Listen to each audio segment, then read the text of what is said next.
Every morning started the same way. Alarm at 6, coffee brewing, me bracing for whatever new crisis would somehow be my fault before I even finished my first cup. Tuesdays were the worst. That was performance review day. Sophie would sit at the kitchen table with her arms crossed like a prosecutor and list my failures.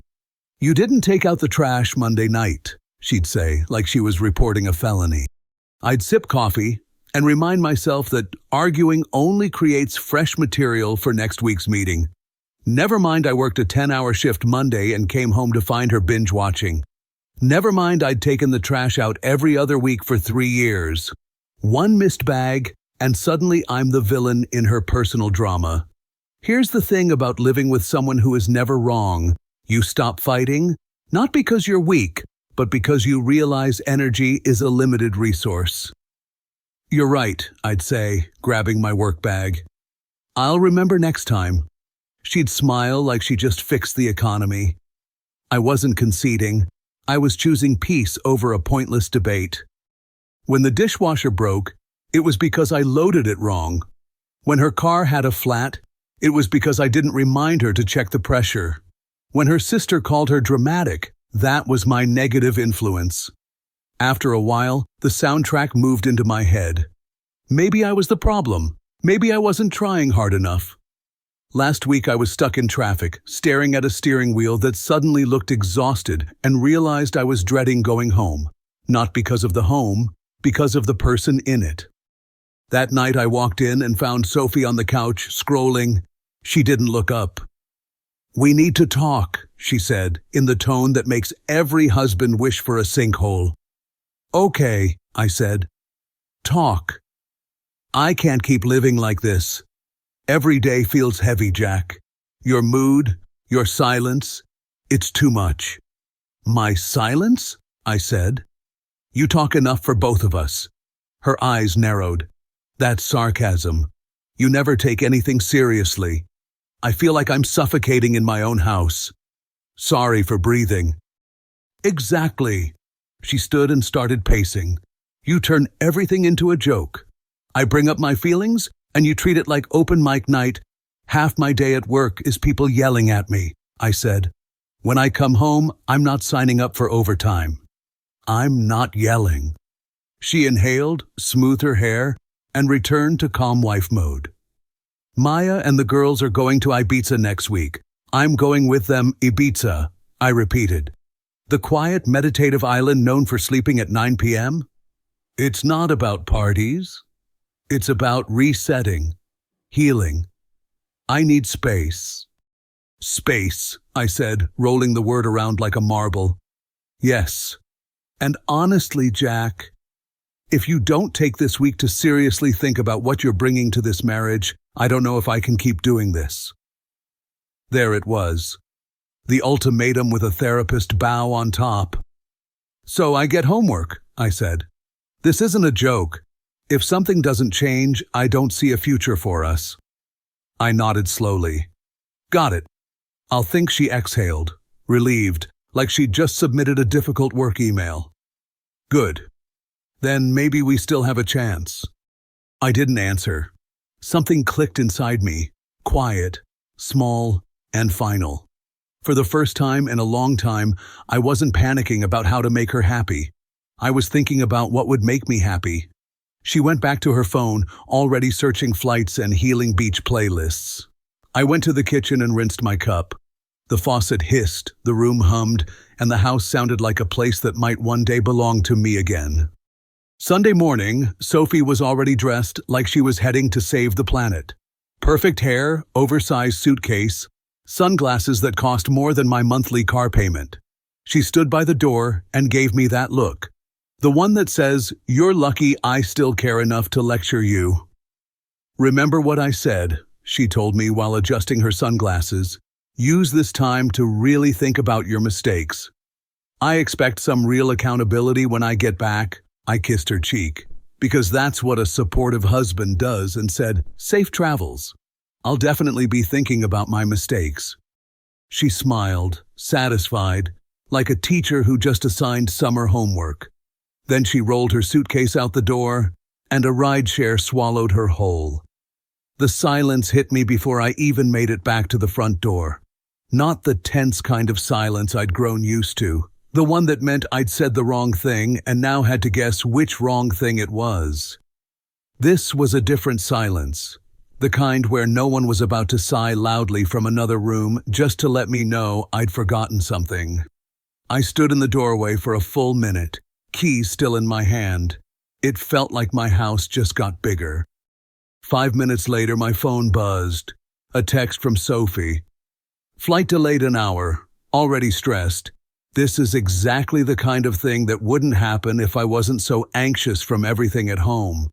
I stared at the screen for a full 60 seconds, waiting for guilt to show up like it always did. Nothing.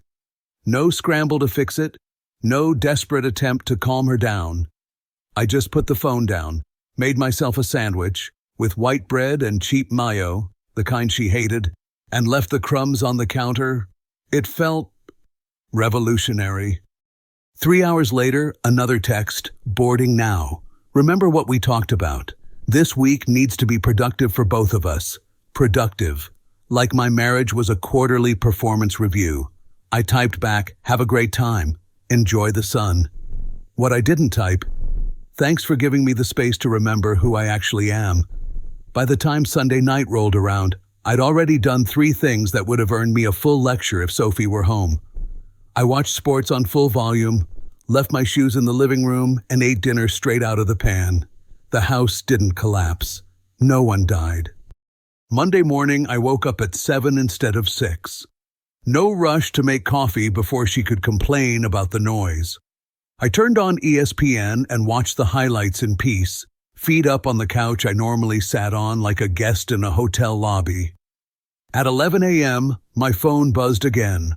A group photo from Ibiza, Sophie, Maya, and 2 other women with cocktails, all smiles. "First drink of freedom," the caption said. Freedom. From what exactly? From the man who worked 50-hour weeks to pay for half of this trip? From the guy who had never once told her she couldn't go anywhere or do anything? I laughed out loud, actual laughter, the kind that feels like it's been locked up for years. For lunch, I made a second sandwich, this time leaving the plate in the sink. Then I sat down and really looked at the house. Her house, really. Every throw pillow, every coffee table book, every candle no one was allowed to light. Tuesday morning, I woke up without an alarm for the first time in months. No, "You should get up" from the hallway. No subtle sighs to remind me I was already behind schedule. The sunlight hit the curtains, and I just stayed there.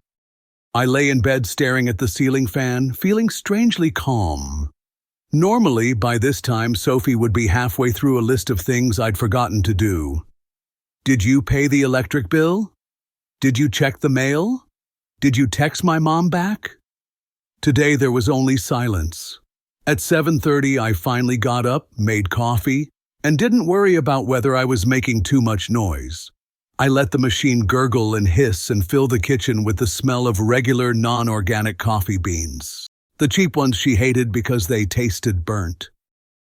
I sat at the table in my boxers, scrolling through sports highlights on my phone, taking up the whole table instead of sitting on the edge like a guest. By 9, I decided to take the day off work. No fake excuse, no lie about food poisoning. I just texted my boss, taking a mental health day. Sophie would have hated that. She thought mental health days were just an excuse for lazy people. That alone made it more satisfying. I showered, dressed in my favorite old jeans, the ones with the rip on the knee Sophie swore made me look like a college dropout, and drove downtown to the diner she hated. The bell over the door jingled when I walked in, and for a moment I just stood there breathing in the smell of bacon and coffee. Sophie always complained it smelled like fried regret. To me, it smelled like freedom. "Coffee?" the waitress asked, smiling. "Black, and keep it coming," I said, sliding into a booth by the window. The menu was laminated and slightly sticky, exactly as it should be. I ordered the breakfast special, extra bacon, hash browns, and a side of pancakes. Sophie would have had a stroke just reading that order. Halfway through my second cup of coffee, I pulled a pen out of my pocket and started writing on the back of a napkin. Not a list of chores, not a list of ways I had failed to communicate, just facts. Fact 1, I hadn't chosen anything in our house in 3 years. Not the couch, not the paint color, not even the stupid throw pillows we weren't allowed to use because they lost their shape. Fact 2, I couldn't remember the last time she asked me about my day and actually listened to the answer. But I knew everything about her office drama, her yoga instructor's personal life, and which one of her co-workers bought the wrong kind of almond milk.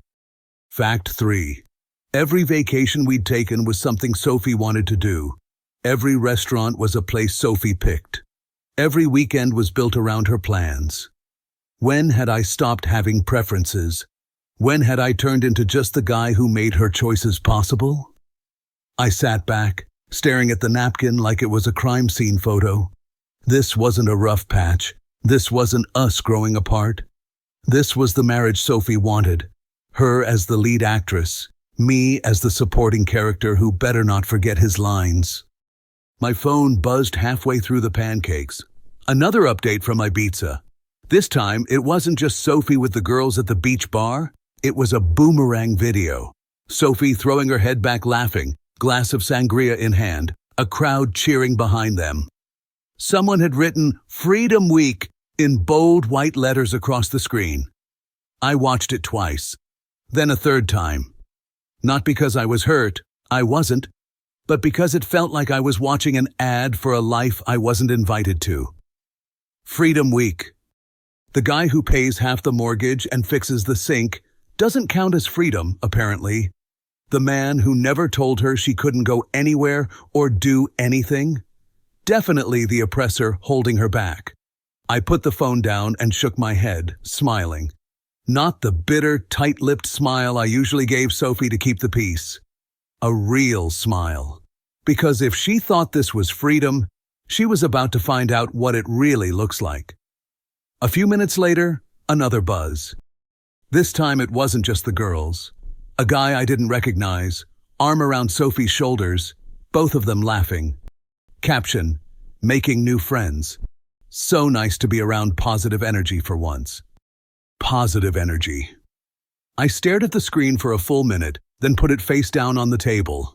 Not because it hurt, but because it was absurd. I wasn't even jealous. If some random dude wanted to spend his vacation validating Sophie's every thought, he was welcome to it. What got me was the caption. Positive energy for once, like living with me was some kind of curse. I paid the bill, tipped generously. Sophie always said I overtip, but the waitress smiled like I'd just made her day. That was worth every dollar. On the drive home, I rolled the windows down and blasted the classic rock station Sophie hated. The kind she said was music for dads who gave up on their dreams. Perfect soundtrack for the guy who was about to take high living room. I cranked the TV volume up and watched an action movie Sophie hated. No one rolled their eyes at the plot. No one made passive-aggressive comments about the mess. No one suggested we should be having meaningful conversations instead of staring at screens. Just me, my pizza, and the sound of explosions rattling the windows. I leaned back on the couch, full and comfortable, and realized something that should have been obvious months ago. I didn't want to fix this marriage. I didn't want therapy. I didn't want to spend another year apologizing for existing. I wanted out. Not because I was angry, anger fades. Not because I wanted revenge. That would make me like her. I wanted out because I finally remembered what it felt like to breathe, and I wasn't giving that up. Wednesday morning felt different, and not just because I had slept in again. There was no sense of urgency, no mental checklist running in my head before I even got out of bed.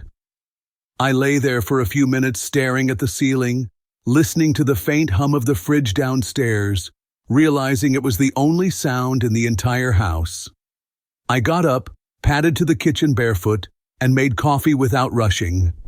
I even whistled while the machine hissed and sputtered, something I hadn't done in years, because whistling was distracting to Sophie when she was on her morning calls. The coffee tasted better than usual. Or maybe I just tasted it properly for once, instead of gulping it down like fuel before rushing to fix whatever emotional mess awaited. I poured a second cup, sat at the table with my phone, and scrolled through messages. Nothing urgent. Sophie had posted another story from Ibiza, sunrise over the beach, her silhouette in yoga pants, captioned, "New day, new energy." I set the phone down and stared at the table for a while. Was this supposed to make me jealous, guilty, inspired? Whatever reaction she was fishing for, she didn't get it. By late morning, I had made my decision. This wasn't just about surviving until Sophie came back and then going back to normal. There was no normal. Not anymore. I Googled divorce attorneys. The first 3 websites looked too slick, too focused on aggressive representation. I didn't want aggressive. I wanted clean. Final. I found Morrison and Grant, clicked on the site, and liked what I saw. Professional. No flashy promises about winning custody battles. I dialed before I could lose my nerve. "Morrison and Grant, how can I help you?" "I need to talk to someone about divorce," I said, my own voice sounding calmer than I expected. They gave me a same-day appointment. I showered, shaved, and actually took my time getting dressed. Not to impress anyone, but because for the first time in a long time, I wasn't getting ready for someone else's approval. The law office was everything you'd expect. Muted colors, quiet, faint smell of coffee. The receptionist smiled professionally and led me to a conference room where a woman sat reviewing a folder. Evelyn Grant. She looked up as I walked in and extended a hand. "Mr. Harper?"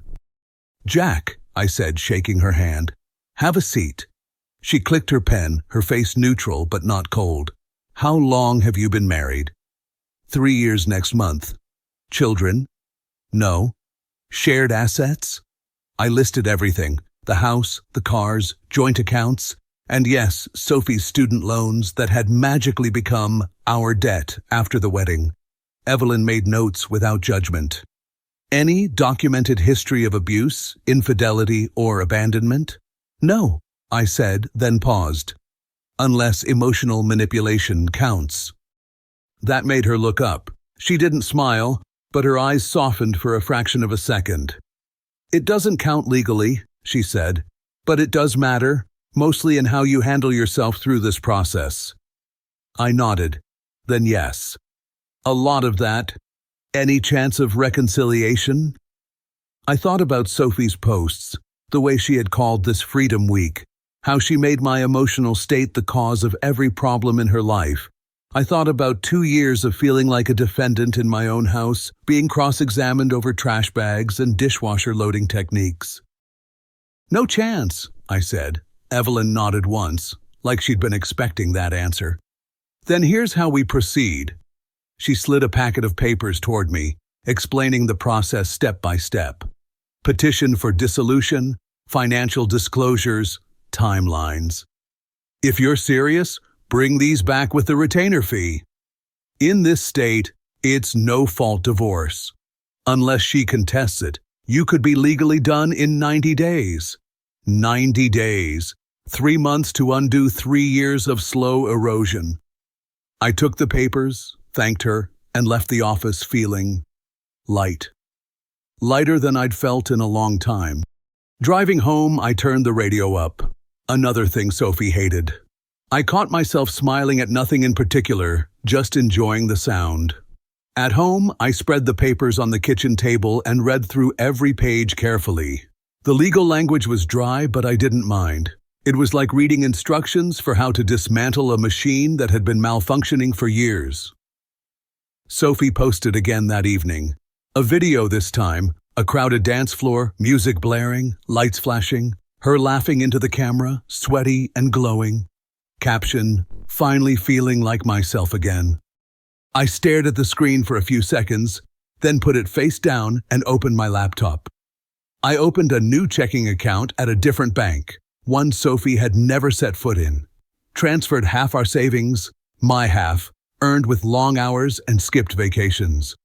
Then I spent the next hour going through drawers and folders, pulling out mortgage documents, tax returns, insurance policies, anything that might come up later. I made neat stacks on the dining table.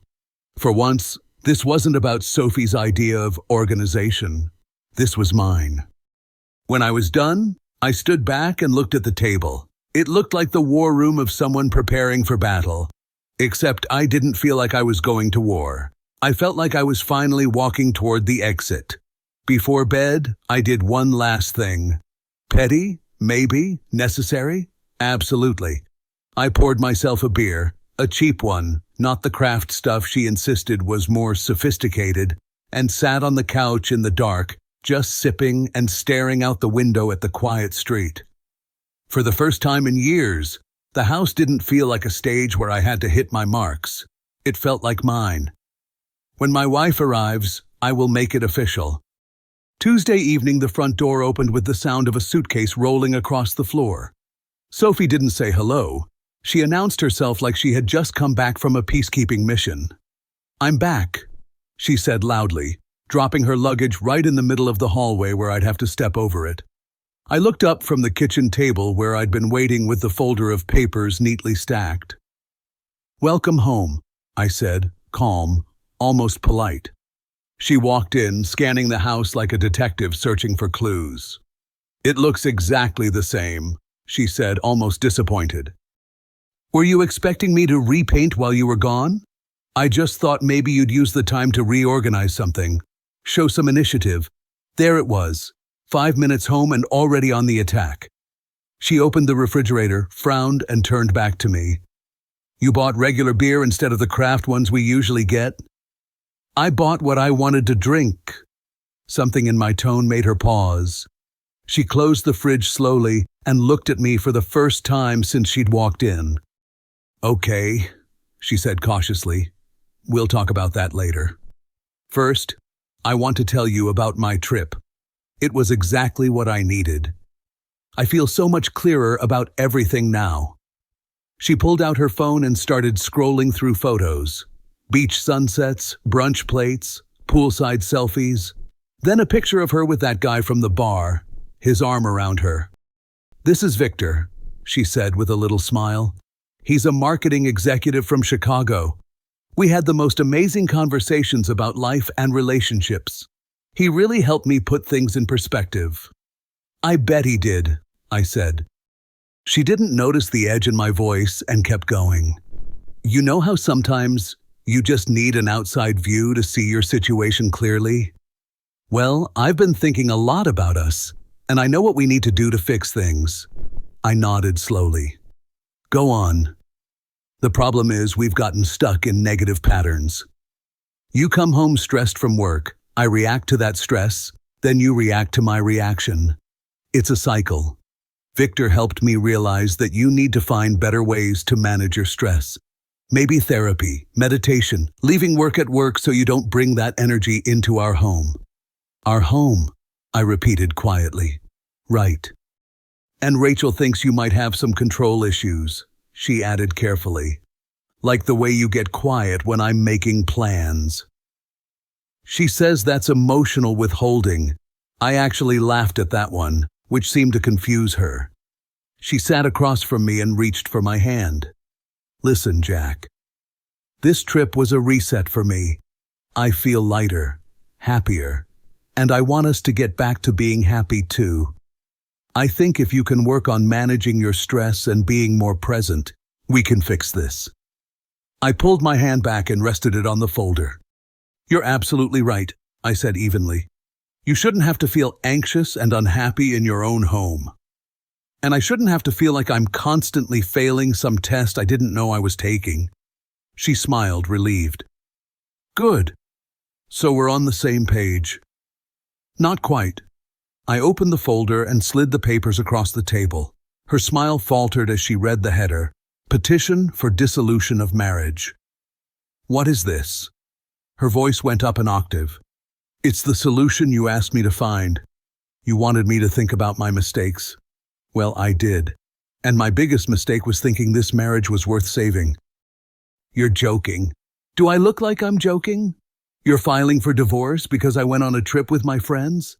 I'm filing for divorce because you went on a trip to escape me, then came home and gave me a to-do list for how to be a better husband without considering for 1 second what might make me happy. We can work on this. We can go to counseling. So I can pay a therapist to sit there while you explain how all our problems are my fault? No thanks. She stood up so fast her chair tipped over. This is insane! You're throwing away 3 years of marriage because of one conversation? No, I said, standing up too. I'm ending 3 years of apologizing for existing while you criticized everything I did, said, or thought. That's not what this was. Really? Name one thing you've apologized for in the past year. One thing you admitted you were wrong about. She opened her mouth, closed it, opened it again. That's not fair. You're putting me on the spot. I'm asking a simple question. When was the last time you took responsibility for anything? I just told you I need to be more patient with your growth process. I almost laughed. You taking responsibility is you being patient while I become who you want me to be. That's not responsibility, that's control. Marriage is about compromise, she shouted. No, marriage is about partnership. What we had was me compromising while you complained. She grabbed the papers, shook them at me. You can't just decide this unilaterally. Watch me. For the first time in 3 years, she was completely speechless. I walked toward the stairs.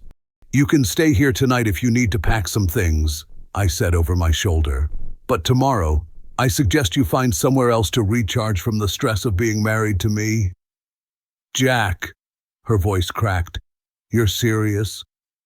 As serious as a heart attack.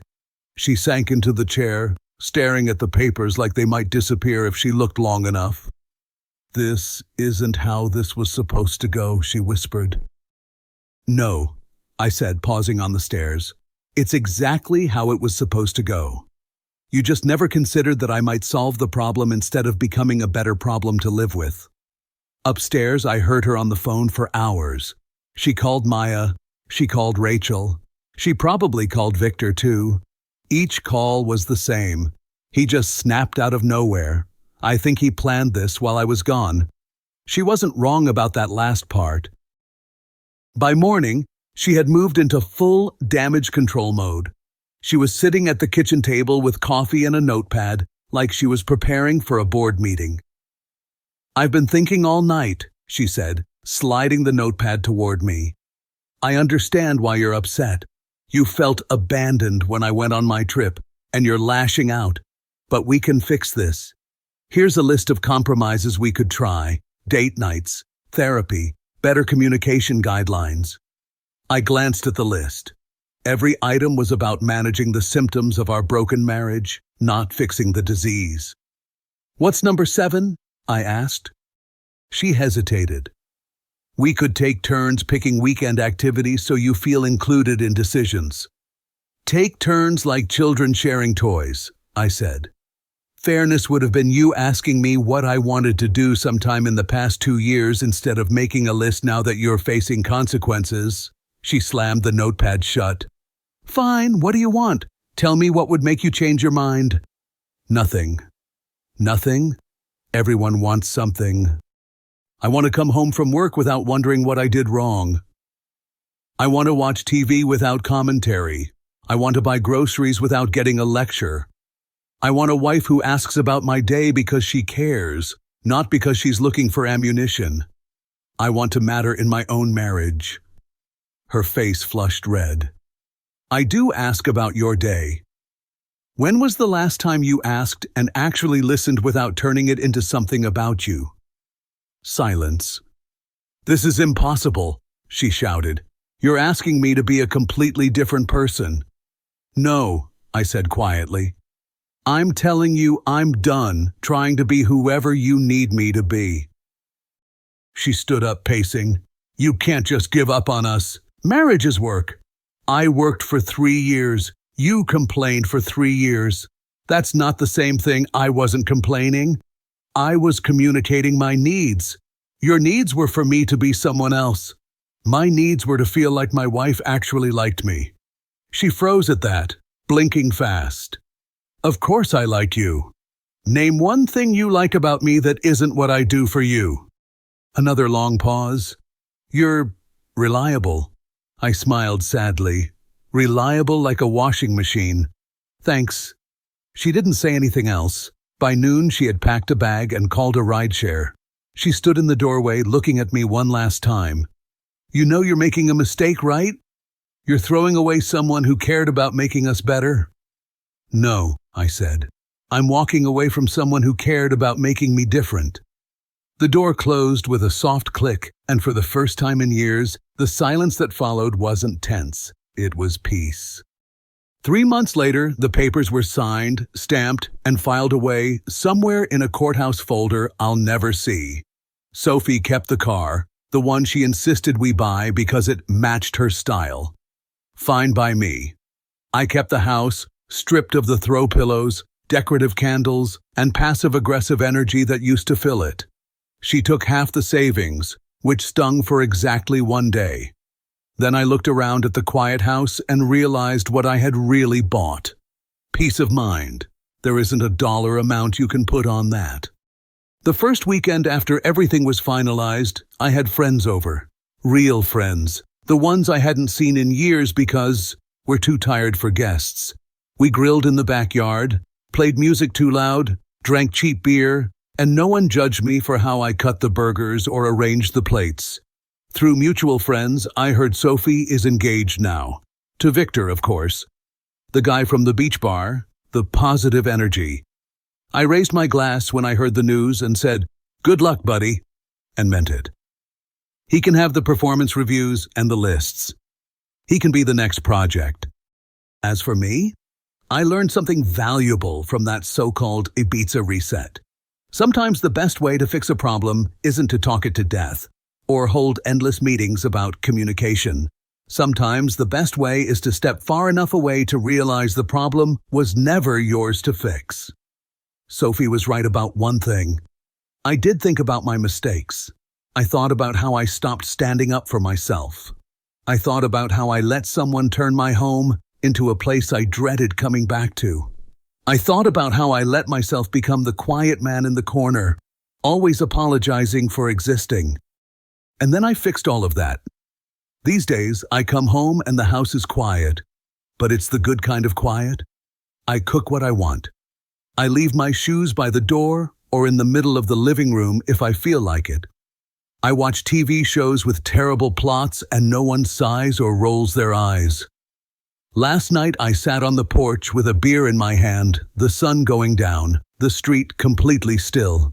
For the first time in years, I realized I wasn't waiting for the next argument, the next correction, the next demand. I wasn't waiting for anything. I was finally just living. If you felt this story hit hard, drop a like, subscribe for more, and share your thoughts in the comments. Your support keeps Steelheart beating.